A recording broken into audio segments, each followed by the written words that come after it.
روژه سایی و خوش از زمستان دا پارکا لگل گولا ماسیانا رهای بو ولاتی و گشتیاران شیم بویه خورد و کچ مالبات و گشتیار لدردورا گولا ماسیانا رهای دگرن ام داویجن ماسیان و بجلو برگن هرمی و نیان دکشینن ولاتین جرهای رادگینن که روژن و حتاو و خوش به او جی وقت درفت دبینن و بزاروک و مالباتان و تن جین و ها جواکی والله خورا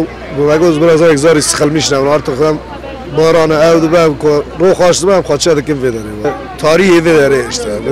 گرا ویداری جی ویداری ذاتی درکتر نذاتی اوه یعنی مری گواره بگیره رنده خوش یعنی انسان خواه مسافر پرورن رنده یعنی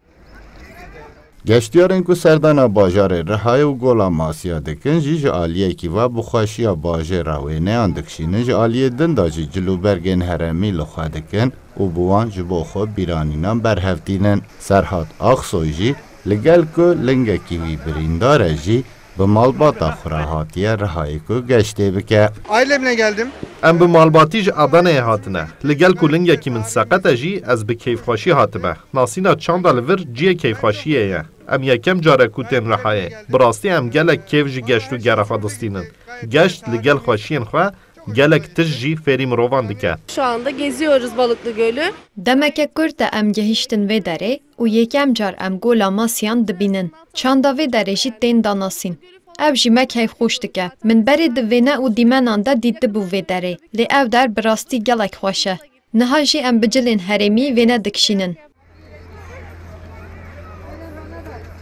دمسال زوستانه لیتاوکا خوش